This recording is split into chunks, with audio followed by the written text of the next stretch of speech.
Welcome to Fix SLP, the podcast shaking up the field of speech-language pathology. We're calling out the barriers that hold clinicians back, fixing broken systems that limit our care, and giving the power of our profession back to the people who live it every day. This is where fearless clinicians come together. It's time to change the field with our voices, leadership, and advocacy leading the way. So let's fix SLP. Hey everybody, welcome back. It's Jeanette. If you've been following what we're doing with the Speak Project, you know that one of our biggest priorities right now is collecting the economic data our profession has really historically been missing. But there's something that we've learned through our conversations with the federal health policy experts that we've been talking with. This is really a multi-step strategy, and the data is only one part of the strategy.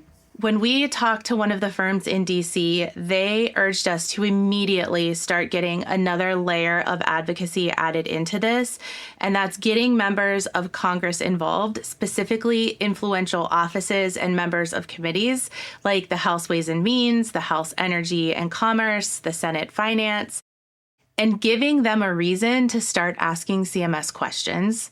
So that can be letters, emails, phone calls, congressional pressure. And I think most importantly, this can't just be SLPs talking about what reimbursement cuts mean for the field. It has to become an access to care issue or a beneficiary issue. And that's one of the things that one of the gentlemen said specifically. It isn't until beneficiaries are impacted that Washington, D.C. wakes up. So we need to help them understand what happens to patients and families when reimbursement is no longer going to cover the cost of providing services, what happens when practices stop accepting certain insurance plans or reduce staff or have months-long wait lists because SLPs decided to stop using their degree for the thing they were trained to do, or when practices close altogether because they just can't sustain the financial cuts. So that's where today's guest comes in. I have Pam Marshall with me today. Pam has already done something pretty remarkable in Kentucky. Kentucky was faced with Medicaid reimbursement cuts affecting occupational, physical, and speech therapy. And so she created a system that made it incredibly easy for families to tell their stories and to get those stories into the hands of lawmakers in Kentucky. Her practice alone generated more than 420 letters in roughly 2 weeks. Mind-blowing. So when I saw what Pam had built, I immediately thought, this is exactly the kind of grassroots infrastructure we've been talking about through Fix SLP and now through the Speak Project. So today I want to talk with her about exactly how she did it, what she learned, and most importantly, what this could look like if SLP practices across the country mobilized the patients and families across the country who actually experience the reimbursement decisions. Pam, welcome to the podcast. So Pam, can you tell us a little bit about yourself before we get started with the questions? Sure. So I'm actually a pediatric occupational therapist of over 35 years. And started a private practice about, 14, I think we're in our 14th year. And, as a pediatric therapist, started out in a hospital NICU and then tried lots of different settings, but love private practice because of the relationships with families and the impact you can make in children's lives. So when I started this practice, I just thought it would be kind of a tiny little thing. And then it grew, and we have a team of about 150.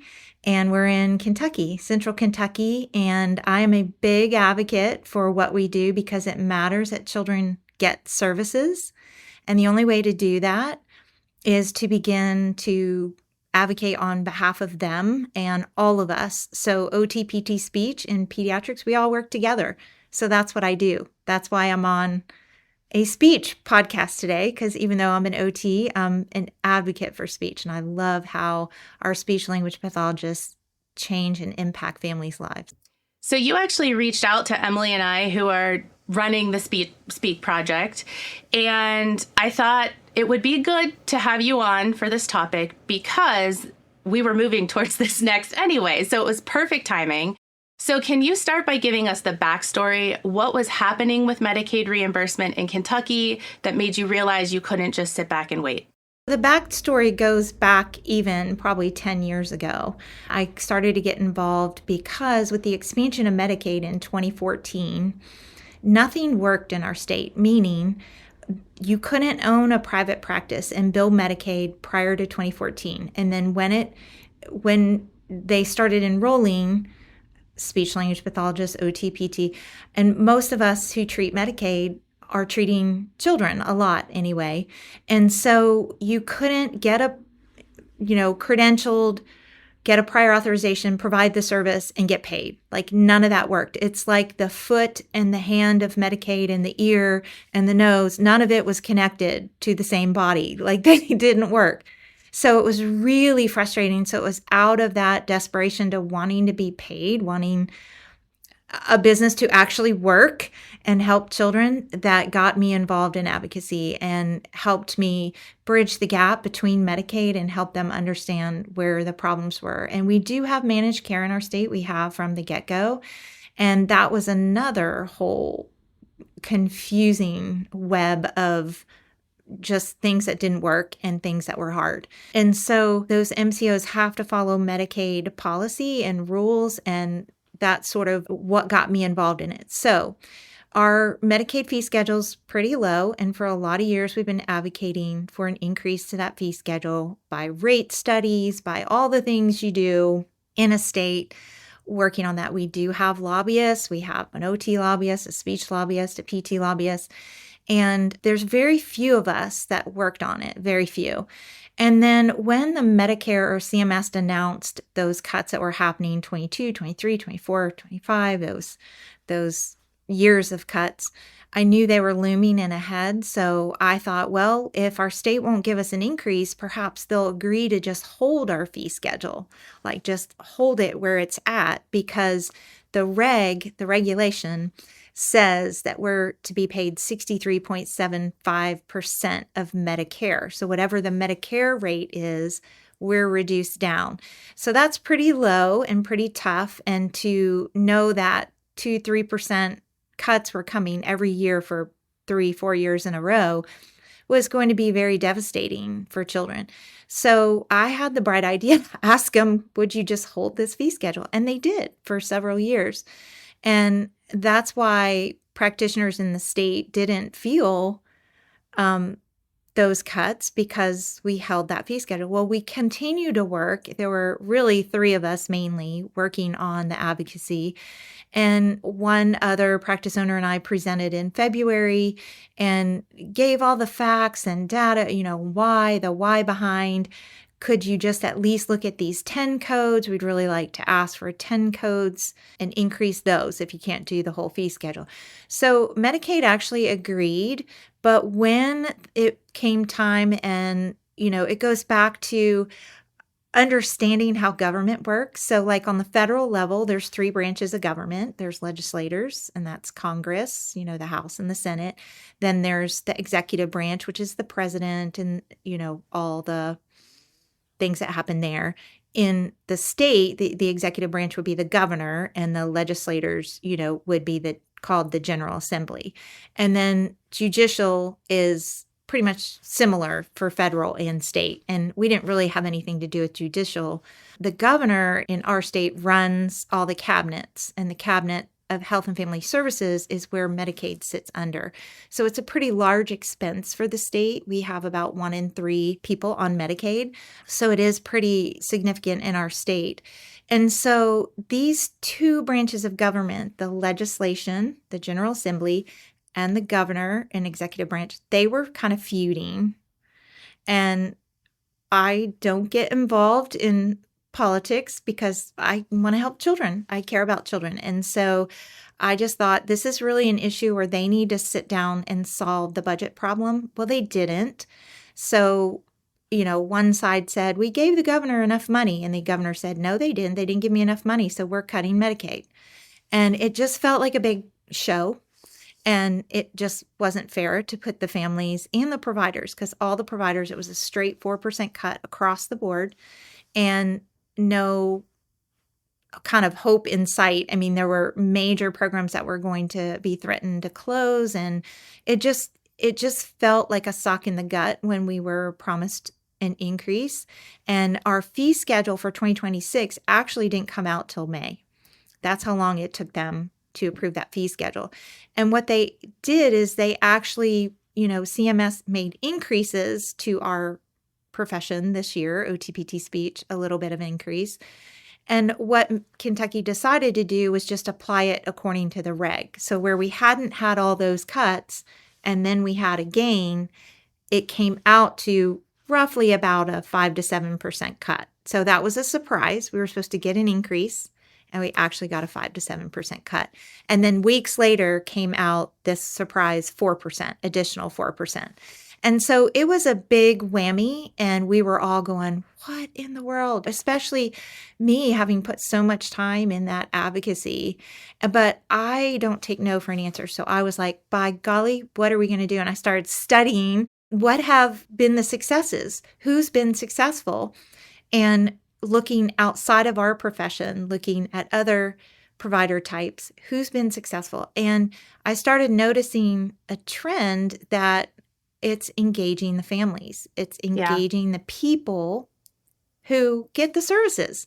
Yeah. So that was my idea. I thought, we can do that. We can automate this. We can absolutely do that. So that's kind of what we started. Yeah. And you were singing to our hearts because we already planned on having a Friends of SLP tab on our website, meaning families, colleagues, care partners, your brother or sister or whoever. How can we get them involved, not only to donate money to the Speak Project if they have it, but also through their action and connections. And so then you reached out and we're like, duh, perfect.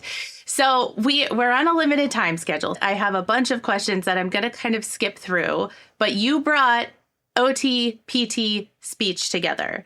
And you created the Kentucky Therapy Advocacy Group. Mm-hmm. And can you just tell me what was the number one goal? What was the number one problem you were trying to solve as a group instead of just telling people to contact legislators?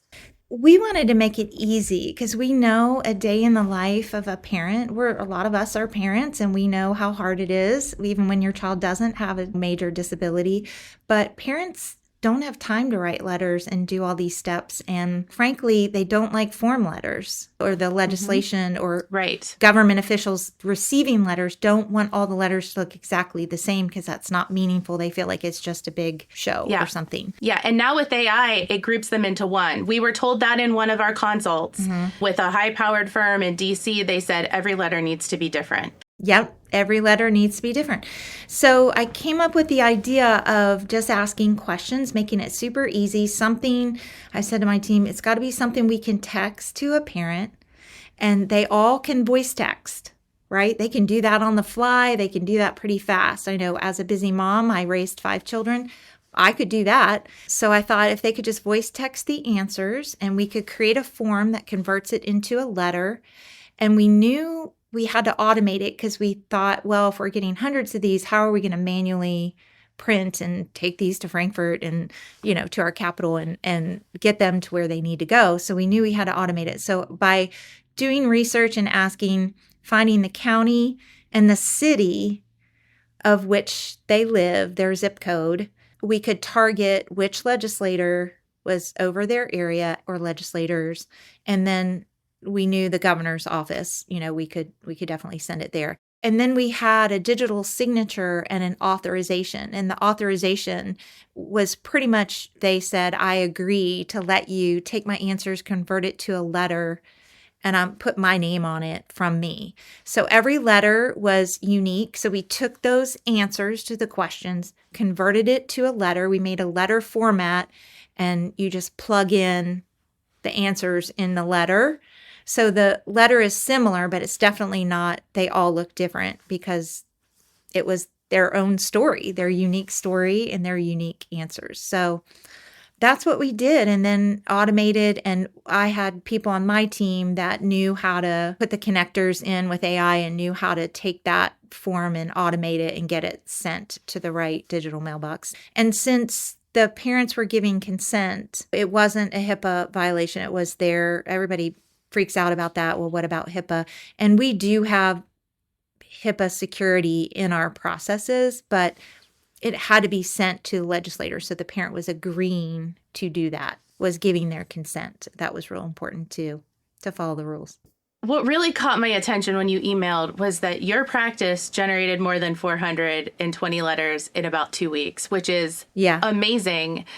We need to do that too. Now, people are thinking this September 14th deadline, that's more than 2 weeks out at the time that we're recording this. This is actually, we're just recording 2 days before this drops. So we still have more than 2 weeks, but there is going to take some back-end organization, and there's going to be some stuff to get this off the ground. I don't know that I'm going to have the website ready when this drops because I'll be podcast editing. I'm wondering, you did this very succinctly within your practice and some other practices, but how much time did it take to do that many letters? How much time are we looking at? Because I can't do it. Fixed SLP can't do it. Our business owners listening are going to have to help with this. And as a business owner, you're stretched thin. So and they're already filling out a survey for us, right? That could take up to 5 hours. So how much time are they looking at needing to invest in this or having someone on their staff invest in this? Yeah. Well, if you have the right process laid out for them, which I did and I shared with other practice owners, they were able to set it up in their system. Now, we're a Google company. Not everybody is. Some people use Microsoft. But either way, you can set the same automation, the same steps up. And we just kind of laid it out what they needed to do step by step. And I mean, I got feedback that people who have never done anything like this were able to follow the steps and execute it. And I'm also a big fan of, we all have different gift sets. I am not administrative at all. So find people on your team where this would be real easy for them and they would find joy in it. That's what we talk a lot about at work. Where do you find your joy? And I do not find joy. It sucks the life out of me to do administrative tasks, but other people find joy and are good at it. So those are the people you want executing it because they'll execute it pretty quickly. Does it cost time? It does, but they should be able to do it in a relatively short amount of time. It's not like it takes a week or something of your time. It takes a few hours and you can have it done. Here's the thing that's coming to mind as I think about that. It's going to cost time now, but if we are not successful with this, it's going to cost everyone money later. Because 100%. I keep saying, no one's coming to save us at this point. We have to save ourselves. And this is the effort. So we keep saying data and dollars. Well, now we need letters to the government. Right. Very specifically, the firm that we met with that we absolutely cannot afford to hire, but they gave us so much free time and free advice. And I will forever be grateful. One of them looked at us and said, immediately, right now, on top of this data, you have to start reaching out to government officials. Everybody needs to be reaching out. They need to be making phone calls, letters, putting on pressure and supporting this cause. And that will go a long way, even more so than some individual letters from SLPs who don't have data. They said that's going to make a difference. So putting on this pressure is a piece of this, you said puzzle with people who have gifts, but a piece of this larger advocacy puzzle that we need all pieces to happen and connect and all wheels to be turning for our best chance of getting these rates up. I'm going to speak to all the SLPs listening. We need one of you in every state stepping up and taking the lead. I mean, it could be those of you who are already doing advocacy in your state, but you need to take the lead and make sure you get letters and do the same thing I did in Kentucky. Do that in your state and get people sending those letters to the legislators in your state, because then that will feed in federally to what's happening. Yeah. And I think that's what it's going to take, getting one person to own it in every state, that we will make voices known. I'm so missional, like my heart, what drives me, and I think what drives all of us, I start crying when I talk about it, but every day to do the hard work is what a difference we make. I mean, what do parents say about your work? They say, my child said, I love you for the first time, or said mama for the first time, or could communicate their wants and needs through an AAC. you all make such an incredible difference. And this is your time to shine. Like, this is time to get those parents talking, get them flooding Washington with the truth of these services matter. They make a difference and they matter. And we need collectively all those voices to be heard from every state.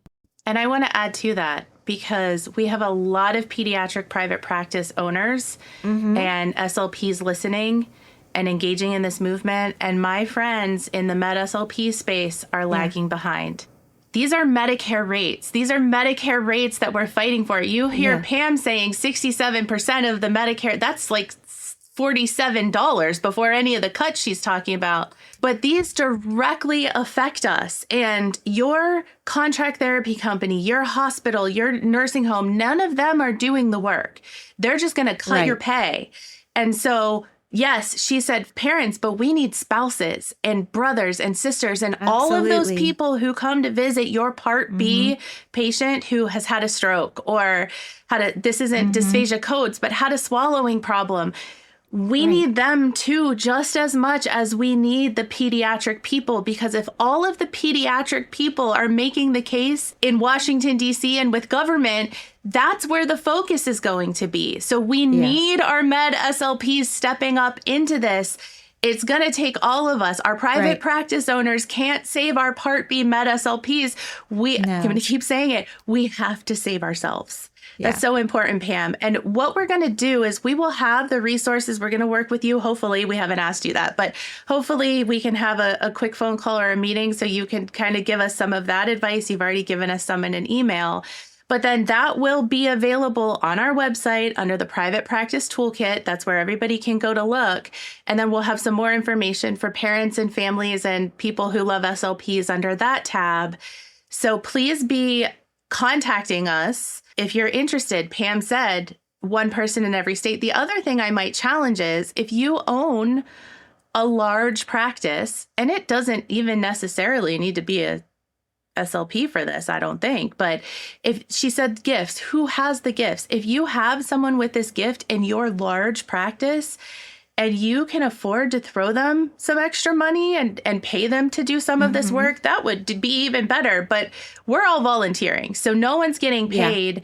Even our website, that was built by a volunteer. So we need volunteers, but if you could help it along in your state, we need this. And it all costs us something, right? It costs us time. And if you're an owner and you're off the movement of your practice and you're on this advocacy thing, it costs something. It has a cost to it. But I've always found that the advocacy efforts do come back around and have a return. It does have a return. It's just there's so few people willing to do it. One, maybe they're confused, they don't know how, or two, they just think, I can't really make a difference. Or three, they just don't want to. They're just focused on their little bubble and trying to get through their pain points and problems. And we all have problems every day in what we do. It is not easy getting up and delivering therapy every day. It's hard. It's hard work and there's roadblocks. And I'm a believer that together we can get over those brick walls together. And that's what this is. It's a big brick wall. We've got to figure out how to get over, smash it down. And I say we need to win on behalf of the kids and the adults and the people that we serve. We need to win on behalf of them because we know our profession makes a difference. Yeah. And there's another plan too. If we don't win, rates don't go up. They don't do anything. One of the firms that we met with actually gave us another step that we can take. And so that will be even more important, that these letters, this contact can keep going in beyond this September 14th period. I would say maybe even until the final ruling at the beginning of November, because they're still working on that. And so with the pressure coming in, we can carry this out beyond the September 14th deadline, because Emily and I know what the next step is. And we're not going to talk about that publicly yet because there's a lot of moving parts here, but when it's time, if we have to, we have a very specific strategy open to us that is actually pretty easy with maybe a lawyer to help us with it a little bit, but we're going to need those letters ongoing. So when you say when, like, we're still trying to be realistic. We might do all this work and still not get there, but we have another road to stop this. These letters that people were sending, what did you ask families to talk about specifically? I'll review the questions that we asked. So, and remember, we put it in a form that we could text the link. They could click on the link. And we used JotForm. Everybody has different forms that they use, but we just happen to use JotForm, and we're able to automate it from JotForm. And we asked the question, what is at stake for your family? They knew it was in regards to the Medicaid cuts. We were able to explain that. Number 2 was tell your child's story. And number 3 was, what would the cuts mean to you? And they said things like, well, if my therapy place closes, we're going to be devastated. My child's been making so much progress. And if people have to leave their job to go get a higher paying job or whatever, they put answers like that. And what is your message to leaders? And so they just wrote a message like, please don't cut this. This is a much needed service, that sort of thing. And then number 5 is, what would this cost you? And they were really able to express how many families don't have the extra income to pay for this out of pocket, that they need Medicaid to cover it or insurance to cover it. And they also, if this place that I go to closes, I won't be able to get the help that I need for my child, and kind of explained that a little bit. And then they did an electronic signature, dated, authorized. That authorization just said, I authorize for Marshall Pediatric Therapy to send this story, my story, in a letter format to both the governor and the Kentucky legislators on my behalf. And so that's really all it was to it. And then we had that convert.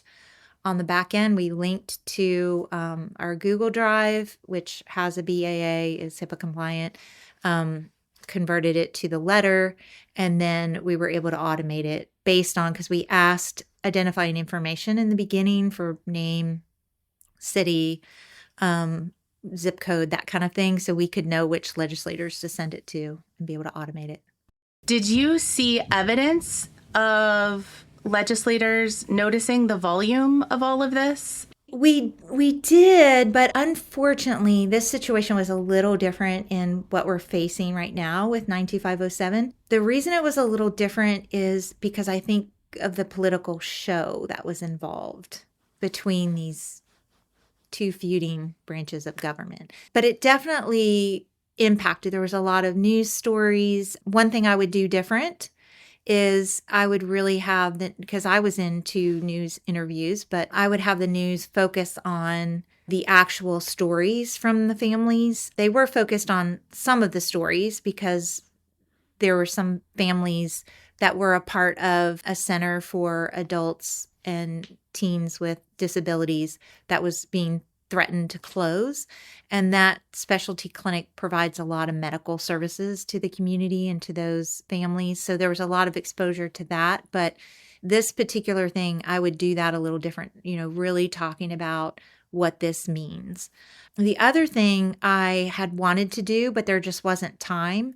In our situation, since it was Medicaid and it was all providers, I wanted to link more with other providers. And that's different in this situation with 92507, that we wouldn't be linking, other than OT and PT should be helping this effort. Yeah. I actually just had the idea too. It probably doesn't even need to be an SLP or an OT or a business owner who's helping us in each state. If you have a practice with a go-get-em dad or a go-get-em mom who, maybe 100%. They left their job to stay at home with their kids for a while and they have time, because this stuff doesn't have to be done during business hours. They could do it in the middle of the night when their kids are sleeping.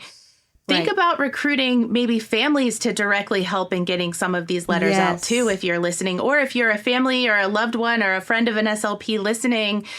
I've had plenty of outside colleagues say, if I can help, let me know. We just need people who are dedicated to helping get this forward, to volunteer in every state to do this. So that's a side note. And I can piggyback off that. One of the things we can all recognize is parents of children with autism have really made their voices known. And it's been effective. There's been a lot of services and a lot of things expanded and policy change and policy written because those families have been loud and have voiced it for that help, and they've been organized. So that's an example where, yes, we can definitely better if you have a parent who might be a lawyer or a parent who has some understanding, but really any parent could be an advocate for this.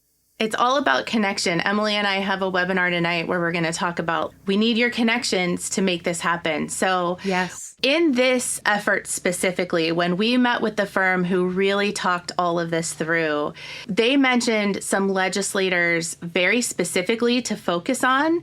They said, get a few legislators from the House Ways and Means Committee, the House Commerce Committee, and the Senate Finance Committees to really focus. And so I'm also wondering, as Emily and I, and maybe you a little bit, sit down and think through the details of this, perhaps we're not reaching out to governors or state legislators. Maybe that's where we're going to end up focusing these letters too. I think in so volume. Too. Yeah. And so then, yes, we still need people from every state to help, but it's going to be a lot less state specific and a lot more, we're going to pound the heck out of these 15 people to get behind this. That might be more effective. We do need people in every state because I think that says something when you have, responses coming from every state to that finance committee, Senate Finance Committee, or whatever the other two committees are. I think that speaks loudly. Yes, I just meant people. We don't need a volunteer in every state to get these.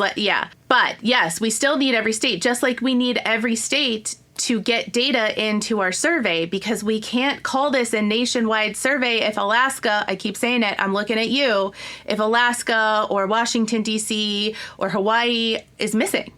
We need everybody. So everybody, don't assume someone else is going to do it. If we have a state missing from this, it is no longer nationwide. So I want to challenge everybody just to commit to a yes. Everyone that's listening, say yes to be a part of this. It will make a difference. Just say yes now. Just choose it.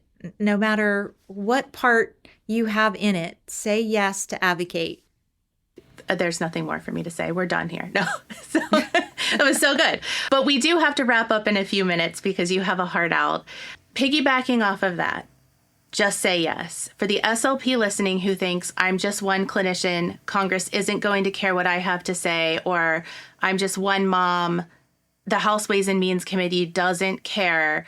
What would you tell them after watching hundreds of families participate in this Kentucky effort? I would say no, not one single person can make a difference, but many single people together, many people together, we can make a difference together. That's the truth.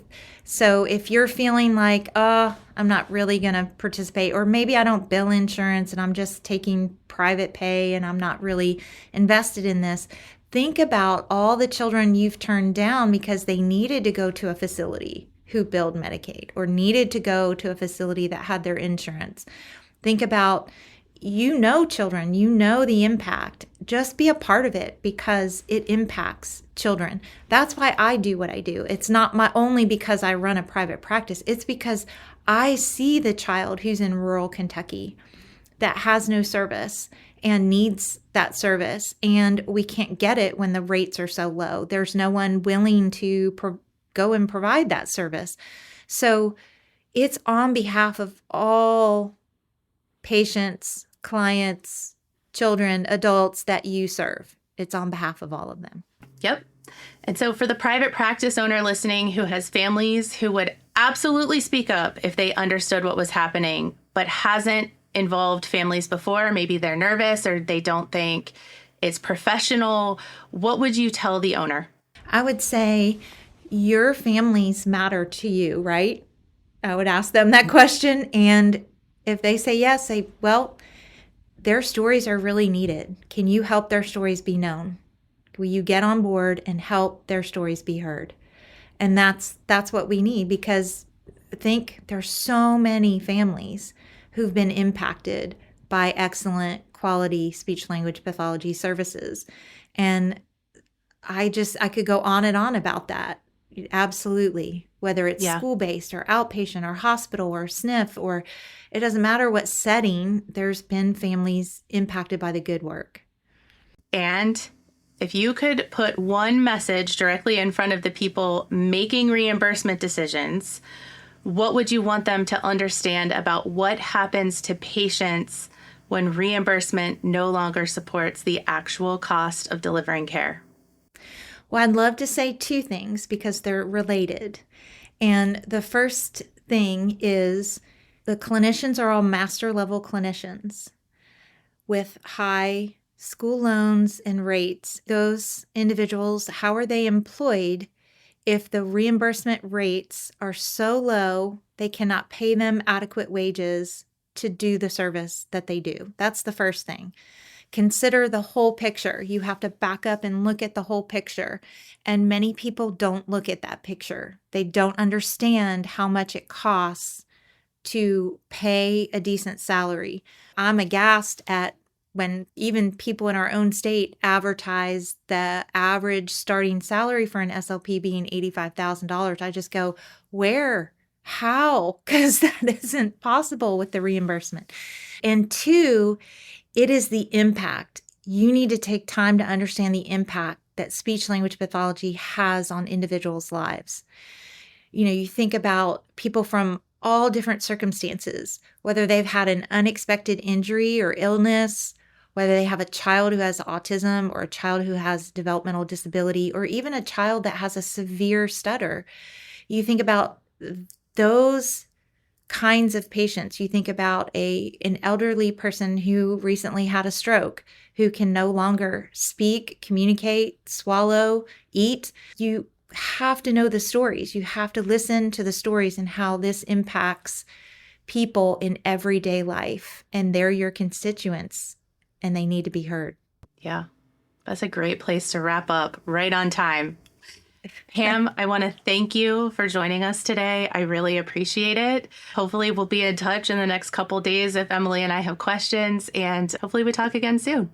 Thank you for having me, and all the speechies listening, you keep doing the good work you're doing. Thanks, Pam. I had so many more questions for Pam, but we were on a time crunch and it's been a crazy day. So I'm glad that we were able to squeeze in what we got in, but you can see exactly why I wanted her here to talk with all of us today. We need to be able to walk into these conversations with credible numbers, showing what it actually costs to provide speech language pathology services. But a spreadsheet can't tell a policymaker what happens when a child sits on a wait list for 6 months, or an elderly adult doesn't get services because there isn't anyone to provide them. It can't explain what happens when the only practice within driving distance of a family stops accepting their insurance. And it doesn't show what happens when a practice owner simply cannot afford to hire another SLP, even when people are begging for services. This is where the people who love us and the people who we serve come in. The Speak project is currently working on the data side of this, but this is all happening at once. All the cogs and wheels are turning. And as we move into the next phase of this advocacy effort, you're going to hear a lot more about getting parents and families and care partners and loved ones involved. We do need them to donate. We need their connections, but we also need them to participate in the government outreach portion of this advocacy effort. Because collecting the data isn't the finish line. Collecting the data is just the first part of this. There is a lot more ahead because next we'll be talking about how SLPs who don't own practices can comment too. Because collecting the data isn't the finish line. It's what gives us something powerful enough to take to the people who have the power to make the change. So please head to speakproject.net. Give generously. We cannot hire our consultant or our lawyer officially until there's money in the account. Unfortunately, I'm just not willing to sign personally for such a big expense. So once we have the data and the numbers, we have to have someone help us with the rest of this. If you're a private practice owner, download the spreadsheet, get that going. It does take time. Do not wait until the end of this to get started. Get it in now. Our CPA is actively working through the submissions so we can accept more if everyone waits until the end. In the week that he has to analyze the data, he won't be able to get them all in. You will receive an email from him on September 10th with the results, so you can use those in your own comments. And SLPs, please continue to stay involved too. We'll be coming to you next with how to draft your comment to CMS, so stay tuned for that. And as always, everybody, thanks for fixing it. Thanks for listening to the Fix SLP podcast, the podcast shaking up the field of speech-language pathology. Don't forget to check out our social media or fixslp.com for our latest promo codes for continuing education, therapy materials, merch, and more. Supporting our sponsors also supports our Fix SLP team. Don't just listen, be a part of the change. Share this episode and our social media content, and let's keep fixing the field one bite at a time.